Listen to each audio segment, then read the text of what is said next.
May laptop natin gumagana mula kanina, pero merong signal na lumalabas dito na indicator.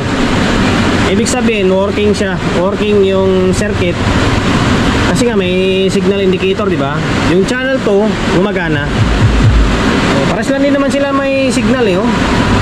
Pero dito may audio ito kasi may speaker na nakakabit yan, oh. Parehas, oh. Okay, parehas.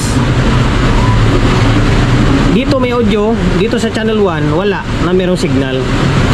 Galing tayo sa mga live na unit. Ngayon, dako tayo sa may Mikel. Ayan, Mikel naman to na CA20. Medyo may kalumaan na siya. Okay, sa previous vlog natin, live fit na 1000.2 galing Catanduanes, Bicol. Ngayon, ito naman parang Albay yata to. Bicol din ito eh. Okay, and then hindi ako nagsisinungaling. Nagawa ko na o na-repair ko na ito last year, isang taon na nakalipas.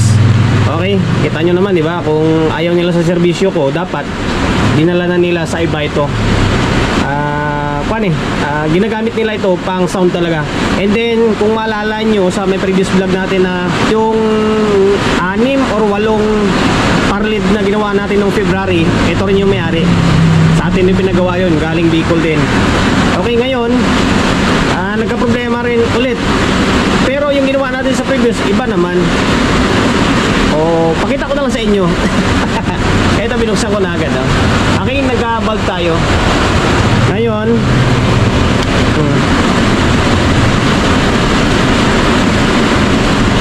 okay, abangan nyo pinaka-issue nito, yung channel 2 may audio, yung channel 1 is walang audio. Okay, pero ayan, may laptop natin gumagana mula kanina, pero merong signal na lumalabas dito na indicator. Ibig sabihin working siya, working yung circuit kasi nga may signal indicator, di ba? Yung channel 2 gumagana. Pares lang din naman sila may signal eh, oh. Pero dito may audio ito kasi may speaker na nakakabit yan, oh. Parehas, oh. Okay, parehas. Dito may audio, dito sa channel 1 wala na merong signal. Okay, ngayon ito yung mission natin for today's video. For today's video. Balik natin for today's video. Ngayon, ang isa sa pagdiskitahan mo dyan ay yung terminal, di ba? Terminal or audio input, binding post. Ay yung audio input tuloy, yung audio out mo, speak on or binding post. Ngayon, sinubukan ko na pinagpalit ito. Yung ito and then ito pinagpalit ko na. Okay? Tinisting ko na rin dito sa may binding post. Wala talaga. Ngayon, sunod na gagawin mo dyan o sunod na step na gagawin mo ay dito ka. Pakinggan mo yung relay or obserbahan mo yung relay kung pumapalo or hindi. Saan yung relay? Ito yung itim na to. Yan. Itim na yan. Channel 1 and then channel 2. Kapag nag-trigger yan na walang audio, ibig sabihin, maring doon sa may speak on, di ba? Sa speak on mo o sa may terminal mo. Pero kapag hindi nag-trigger yan, ibig sabihin, may problema, maari yung relay or yung mismong circuit ng relay. Pero kaya hindi nag-relay yan dahil may problema yung amplifier stage mo. Yun yung alamin natin. Okay? Malakas yung ulan. Pinaklas ko na yung channel 1 para mas mabilis yung video natin. Okay, tinanggal ko na pati side sync pala. Ngayon, saan na? Okay, ito siya. Ngayon, para malaman natin kung buo or sira yung relay, kailangan natin isa lang yung supply nya. Okay, ito to. Ito yung supply nya. Yung ito naman is papunta to dito sa may indicator. Yung itong terminal na to. Tapos yung ito is supply to. Galing sana yan, ito. Yan, galing yan dito. Supply. Ngayon, isalpak natin to. Yan, salpak natin to. Kahit ito lang, pwede na yan. Palaman na natin yan kung may supply na mapasok or wala. Okay, ganyan siya. Balik rin natin. I-on natin. Okay. Wala tayong makitang indicator dito kasi nakabaklas yung socket to. Or yung supply, yung kable. Okay, nag-relay na ito. Yung nandito hindi pa rin. Ngayon, sukatan natin. Gamit tayo ng tester siyempre. Naka-range ng 50 volts. Kailangan may masukat tayo na 24 volts dyan. Kasi 24 volts yung relay na gamit sa mga power amplifier eh. Ito yung pin na to. Yun, ito yung pin nya. Ito, and then ito. Yan, pin nya ito. Tapos in-out na to. Ay, in-out. In-out yan kasi magti-trigger eh. Ngayon, kailangan may masukat tayo 24 dito. Kapag wala, ibig sabihin may problema yung circuit. Kapag meron, ibig sabihin sira yung relay. Meron 24 nga siya di ba? Ayan, 24 Ibig sabihin may pumasok na supply dyan sa may relay natin. Goods yung goods yung tawag nito? Goods yung circuit. Pero yung relay ayaw mag-trigger. Okay? Ayaw siya mag-on. Ngayon, palitan natin yan. Sira yan kasi kung may DC. Kasi kung may DC out, teka lang kasi kung may DC out, dapat pag-trigger pa rin yung relay dito. May marinig tayo na nagatik nito. Kaso wala eh. Ibig sabihin, sira yan. Palitan natin. Okay, teka lang. Tigas. Ayan, ito yung relay na gamit hindi ka na makita kasi naka GoPro tayo. 24 BDC. Yan, 24D. Ibig sabihin 24 volts yan. Ngayon, hanap tayo ng 24 volts. Tapos papalitan ko ito. Okay? Tinanggal ko na yung relay. Nakalain mo, halos pares na pares pa yung brand nila. Wala to bunot lang. Hindi ko alam kung saan ko nakuha yung ganitong brand dati. Pares walang kinaiba Ayong kinaiba lang nila is ito, may quality control ito. Manang quality control. Pares sila niyan itong sa kabila Yan, may QC sticker. Yan Same din dito. Ito yung tinanggal natin. Ngayon ito yung pinalit natin. Pero pares sila Ate brand, isa lang Ay, kuan lang yung nagkaroon lang ng sticker to dito. Yung nandito is wala. Pero pares sila, 24. Okay. Ito 4 pin lang pala ito. Ito kasi kwanto 5. Parang 5 pin ito or 6 pin. Pinutulang ko lang. Ngayon, ibalik natin yung supply. Tapos tingnan natin kung ano mangyari. Naibalik ko na yung board. Ayan supply lang muna ng relay yung kinabit natin. Ngayon, kapag tinister mo to, dapat open yan. Hindi siya, wala siyang palo. Magkakaroon siya ng continuity or resistance kapag mag-trigger na yung relay natin tester natin. Tingnan nyo, dapat wala yan. Ito meron man, kunti-kunti lang. Dapat, tingnan nyo, kita ba? Yan, kapag pumalo yan, magsa-short yan. Kumbaga nag-trigger na siya. Okay?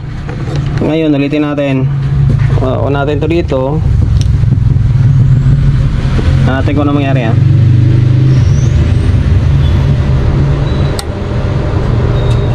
Parang nag-relay na dito, parang dito. Parang wala pa. So, tingnan natin yung resistance niya. Meron na. Ayan, meron na siya Baka pumalo, baka nauna na nag-trigger to. Ulitin natin. Tapos unahan natin, abangan natin. Ayan, nagpalo nga. Nauna pa nga nag-trigger to against dito. Ngayon, nagiging working na yan. Nagiging okay na. Tingin ko, yun lang naman ang problema kasi may bias naman to. And then may indicator naman ng audio. Yung relay lang siguro nasira. Sana may relay natin kanina. Sana, ito. Kailangan tapon na to kasi mamaya may kabit na naman Panto, tingin ko baka putol na yung kanito. Naputol na yung winding niya. Pero check ko nga kung bakit ayaw niyang pumalo. Natin meron naman pero ayaw mag-trigger. Okay, basta pinalitan na natin. Ngayon, balik natin side sync to. Tapos sabay audio testing na para matapos na yung video natin. Naibalik na natin sa heatsink. And then ito, sinalpak na natin dito. Ayan, medyo maingay. Ako marinig sa background natin to. Medyo maulan sa labas Natigil yung ulan. Ngayon, Ito pa rin, nakakabit pa rin yung speaker natin, no? Ayan, no? Nakakabit pa rin, audio input nakakabit pa rin. Ngayon, tingnan natin, ah. Oh.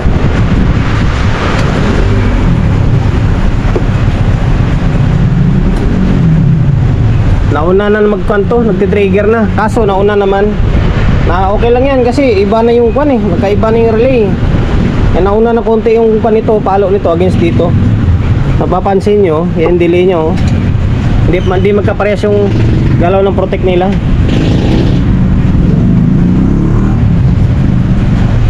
Nauna yung kabila, oh. Uli yung palo dito. Okay lang yan. Eh, siyempre iba na yung relay sa kabila eh.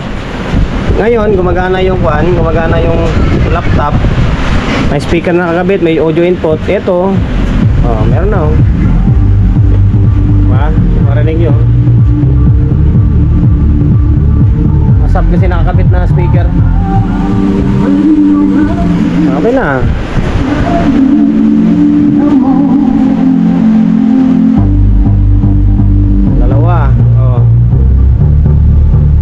Malakas talaga itong nickel na to. Ito yung original na 120. 120 talaga yung supply nito. Solid. Ngayon may audio na. Ang gagawin natin, ito kasi nalinisan ko na to eh. Nalinisan ko na ito. Dito na lang, baklasin din natin to. Tapos sabay linisan din natin kasi isang taon pa naman na eh. Isang taon pa naman na hindi nalinisan to, buhat nung ginawa natin eh, kaya marumi na. Tanggalin natin tapos linisan na lang, okay? Minaklas ko na and then ito, nilinisan ko na kunwari. Mas malinis na siya pero sa kanina, oh. Pati dito, mas malinis na.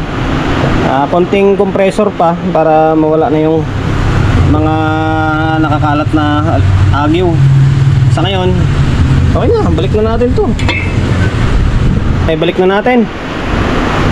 Ayan, kulang na lang dito, tornilyo na lang na naman to. Ito natin.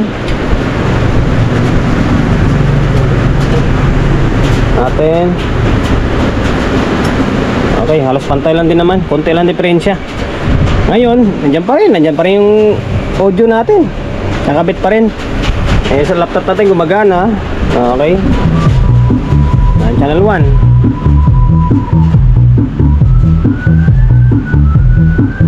Copyright tayo, channel 2. Sabay. Itong nickel na to, luma to pero maasahan mo talaga.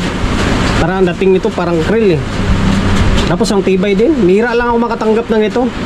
Siguro parang mga nagawa ko ng nickel sa dalawang shop ko yung doon sa kabila din dito. Parang mga 5 nickel pa lang siguro na si 20.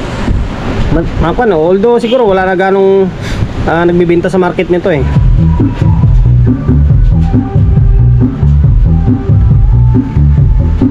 Okay, hanggang dito na lang. Yun na sira yung relay nya. Buti hindi tayo pinahirapan. And then sana nakapagbigay idea ako, di ba, sa mga kapwa natin technician na medyo bago-baguan lang. Kung sakaling ma-encounter nyo yung ganitong klaseng unit, kung hindi man nickel, kahit ibang brand, basta hindi walang audio, tapos hindi nagtitrigger ang relay, maaaring sira yung relay. Okay? Pa-share ang video natin and then hanggang dito na lang. Hindi na ako mag-outro lagi.